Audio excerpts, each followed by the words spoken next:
Bagaimana kalau ternyata Jokowi memang benar-benar menipu kita, membuat kita semua salah duga dan salah menilainya? Bagaimana bila ternyata Jokowi telah merencanakan semua tipuan ini untuk mengelabui kita semua? Kalau memang benar-benar begitu, lalu apa alasannya? Buat apa Jokowi harus menipu kita, membohongi rakyatnya? Oke, tahan, pelan-pelan ya. Harus tenang dan santai menyimak dan memahami ini. Jadi situasinya begini. Sebagian besar rakyat Indonesia sangat bangga, sangat hormat, dan sangat mencintai Jokowi karena prestasinya sebagai pemimpin yang bekerja keras buat membangun dan memajukan bangsa ini. Kalau toh ada warga negara yang tidak bangga, tidak hormat, tidak cinta, itu cuma sedikit saja. Sampai sebelum pemilu 2024, sebelum Pilpres 2024, begitulah situasinya. Firm ya, sepakat ya. Lalu mulailah tahap pemilihan umum dan pemilihan presiden 2024. Partai-partai mulai membangun koalisi, nama-nama capres mulai diseleksi dan kemudian dipilih. Nama-nama caleg dari berbagai partai juga mulai ramai diundi, dipilah dan dipersiapkan. Lalu mulailah situasi berubah. Tidak usah saya uraikan lagi, semua pasti sudah tahu. Berbagai peristiwa dan isu bermunculan, dari gonjang-ganjing Mahkamah Konstitusi yang meloloskan anak presiden untuk maju sebagai capres. Kemudian Jokowi dianggap mengkhianati PDIP.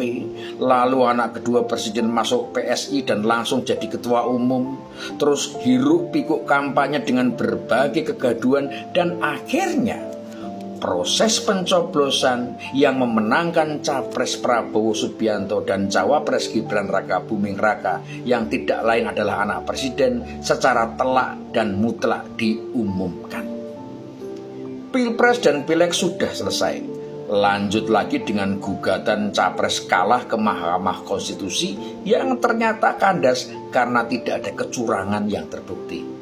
Sementara isu tentang politik dinasti dan presiden yang dianggap lupa diri semakin menyebar, dan di sini bermunculan pihak-pihak yang kehilangan kepercayaan, yang tidak lagi bersimpati, yang berubah menjadi benci dan yang menyatakan menentang Presiden Jokowi. Ada politisi, ada budayawan, ada intelektual, ada kalangan militer, tokoh masyarakat, pemuka agama, dan masih banyak lagi pihak lainnya. Semua sepakat menganggap Jokowi telah menipu mereka dan menipu rakyat. Bahkan seniman Yogyakarta, Butet Kertarejasa, merasa perlu melabeli pameran seni rupa yang digelarnya di Galeri Nasional dengan tajuk Melek Gendong Lali atau orang yang posesif dan lupa daratan. Terus banyak tokoh yang datang berkunjung seperti Megawati Soekarno Putri, Ganjar Pranowo, Hasto Kristianto, dan yang lain-lainnya yang notabene kita tahu sedang benci-bencinya dengan Jokowi. Jokowi telah menipu kita semua, telah menipu seluruh rakyat Indonesia. Rakyat yang sebagian besar mencintai dan hormat padanya.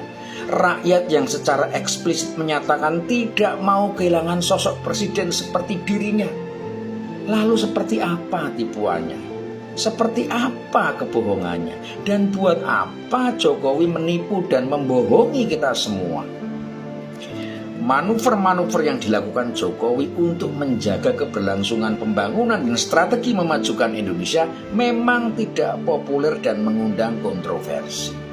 Semua yang dilakukannya salah di mata kelompok yang merasa telah dibohongi, merasa telah ditipu mentah-mentah. Dan karena itulah mereka menjadi sangat benci, sangat sakit hati, dan sangat muak kepada Jokowi. Tapi harus dicatat baik-baik. Mereka yang seperti itu adalah kelompok yang selama ini cerdas dan kritis. Sementara kelompok masyarakat yang selama ini diam dan hanya menjalani setiap perubahan baik yang dibuat Presiden Jokowi ya tetap sama, cintanya sama beliau. Inilah tipuan dan kebohongan Jokowi yang sesungguhnya. Kita tahu, kita semua akan merasa sedih kehilangan pemimpin sehebat Jokowi. Terbayang betapa melo dan bapernya kita semua ketika Jokowi mengakhiri jabatannya sebagai presiden. Dan Jokowi tahu itu. Jokowi tahu akan perlu waktu yang lumayan lama buat kita semua untuk move on pada pemimpin yang baru. Dan itu jelas akan buang-buang waktu. Karena itulah Jokowi menipu kita semua.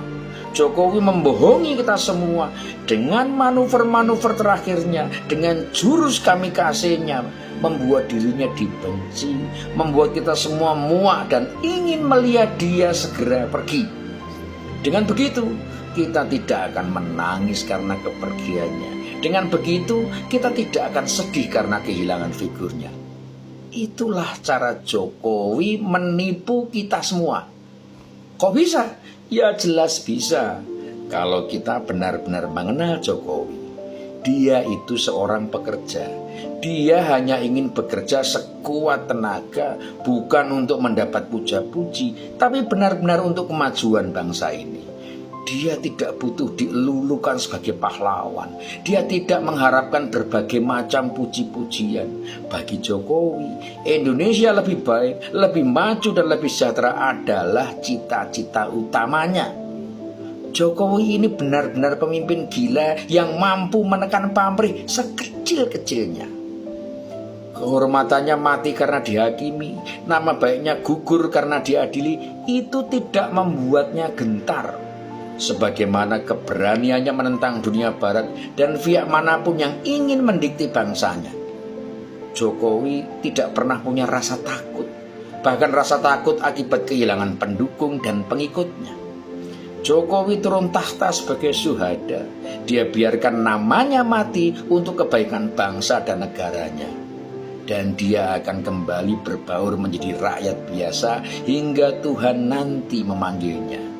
Tapi setidaknya dia akan bahagia melihat bangsa ini menjadi semakin hebat karena kerja kerasnya.